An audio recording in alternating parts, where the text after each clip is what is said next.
The greatest creator is merciful. 6. 上帝仁慈. Given the suffering that humanity endured during World War II, some people asserted, the greatest creator is dead. This is an insult and blasphemy against the greatest creator. To understand the greatest creator using human emotions is like a blind man feeling an elephant. Judging features of the greatest creator based solely on human life and death, violation, adversity, and poverty is like a mouse being the judge of humanity in court. Can we think that the greatest creator is unkind when we see a hard-working old mother suffering from illness and being bedridden before passing away? Can we conclude that the greatest creator is unkind when a kind and honest person suffers throughout their life? Some people are born into a life of luxury without having good morals, and yet can easily gain power and wealth. They might even behave like thieves and prostitutes or harm innocent people, but still die peacefully and receive grand funerals. Can we declare that the greatest creator favors the wicked and is unkind to the good? No. The greatest creator is merciful. To understand the mercifulness of the greatest creator, we cannot measure it based solely on human standards of right and wrong. We must recognize it from the perspective of time and space, the cycle of life, and the level of spirituality.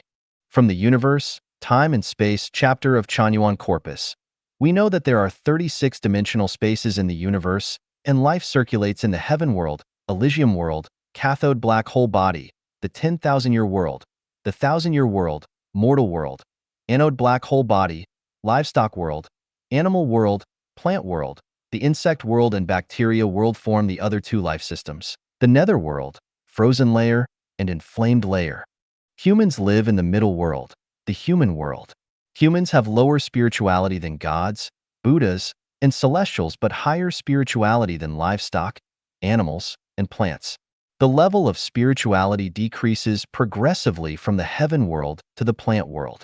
For example, gods know everything in the universe, Buddhas know everything about the celestial land, the human world, the animal world, and the plant world, but not the heaven world. Celestials only know everything about the human world, the animal world, and the plant world, but not the Elysium world or the heaven world. Humans only know about the animal and plant worlds, but are unclear about the celestial world, the 1,000-year world and the 10,000-year world, the Buddha's world, the Elysium world, and the God's world, the heavenly world. Animals know about the plant world, but are not clear about other life spaces. While plants are the most ignorant of all life and have little understanding of the universe, only going along with the flow of nature and accepting whatever comes their way. From God's perspective, humans are ignorant. From Buddha's perspective, humans are evil. From celestial beings' perspective, humans are short-sighted and stupid. From mankind's own perspective, humans are both good and evil but wise. From animals' perspective, humans are unimaginable and horrible. From plants' perspective, humans are wonderful and great.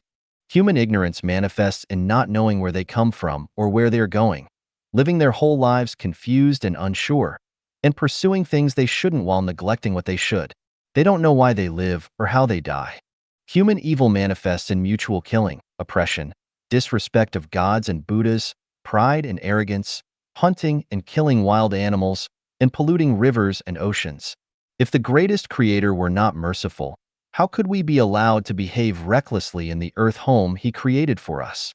Human genetic engineering, which is currently underway, is a great and remarkable undertaking from a human perspective, with unlimited bright prospects. However, from the perspective of the greatest creator's order, this is an extremely dangerous and evil practice, and someday humanity will pay a heavy price for it. If the greatest creator were not merciful, he would not send warnings and admonitions to humanity. Imagine if we had a few dogs at home, and they had learned how to unlock our bedroom door. What would happen then? Human foolishness and short-sightedness manifest in focusing only on immediate and personal interests, rather than long-term and collective interests. People would rather spend time and effort making money or having fun than exploring the meaning of life, resulting in decades of fleeting happiness but losing thousands of years of good life. It's like the truth that everyone understands. If everyone is honest, the world is a paradise. However, everyone tries to be clever and hopes others are honest, but exempts themselves, resulting in few truly honest people in humanity. Everyone is smart, but being too smart causes problems, making life messy and losing the bright future. Now let's answer the three questions raised earlier. What is the meaning of the suffering of a hard-working mother who has to endure years of bedridden illness before she passes away? An ambitious, courageous, and wise boss knows that in order to promote and value an employee, he must first let him experience various business aspects of the company, make him endure hardships that others cannot bear, and make them tolerate things that others cannot tolerate, cultivate his virtue of selfless dedication, and only then can he be entrusted with important tasks. The stricter the boss's requirements, the higher the future rewards. Mao Zedong made his son work as a farmer, then as a worker in a factory, and finally sent him to Korea to fight in a war. Why? To let him suffer first, understand the situation of the people, and finally have the hope of taking over his position and becoming a wise king. Smart parents know that if they want their children to succeed, they cannot let them have everything they want. Excessive indulgence and pampering in childhood can only lead to regrets in adolescence and old age. In the eyes of the greatest creator, humans are only in their youth.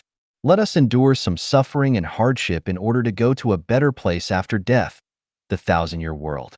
At the very least, let us return to the human world, have the opportunity to cultivate ourselves through practice, and eventually reach the thousand-year world. Wise people see the greatest creator as a kind father, and this is the reason. From a human emotional perspective, allowing a hardworking mother to suffer again before her death is unkind and merciless. However, from the greatest creator's perspective, it can be seen as great kindness and benevolence. If the mother's efforts go to waste, that would be truly cruel. When President Kennedy's father refused to let someone save his son from drowning in the river, in the eyes of ordinary people, it was an inhumane act. However, old Kennedy was cultivating a future U.S. president, and how many people have such vision and foresight? The meaning of making an honest and kind person suffer for a lifetime is not different from the above. The United States has many regulations in its immigration policy. You are only eligible to live in the United States if you meet these requirements. If you want to become a professor at prestigious universities like Harvard and Cambridge, you must have certain qualifications and experience. Even if you manage to fake your way in, standing in front of clear-minded students and speaking with a mouth full of common mistakes and illogical reasoning, you will be driven out of the school within 3 days. An outstanding family does not allow their descendants to marry randomly, and a pure organization does not easily accept new members. The thousand-year world is a pure land and cannot allow someone who emits a foul stench to enter, just as no one would allow dog feces and chicken droppings in their living room. Making a kind and honest person suffer throughout their life is meant to cultivate their character so they can obtain qualifications to enter the thousand-year world. God Jesus said, "Blessed are you who are poor, for yours is the kingdom of the greatest creator. Blessed are you who hunger now, for you shall be filled. Blessed are you who weep now, for you shall laugh." Why? God said, "Because the kingdom of the greatest creator is yours." Buddha said, "If a virtuous man or woman receives, holds in mind, reads and recites this sutra and is despised by others, this person who is bound to suffer from evil destinies in retribution for his past sins, and whose karmic sins are now eradicated by the other's contempt, will attain supreme enlightenment." Lao Tzu said, "Misery, happiness is to be found by its side." To bestow a positive gift upon someone, you must initially extract something from them. The greatest creator makes a kind and honest person suffer throughout their life with good intentions, so how can we complain about it? Letting a person enjoy a life of indulgence and pleasure may seem good, but in reality, it depletes your good fortune. The more you gain, the more you lose. It is a common understanding that the higher you rise, the harder you fall. The steeper the climb, the more disastrous the fall.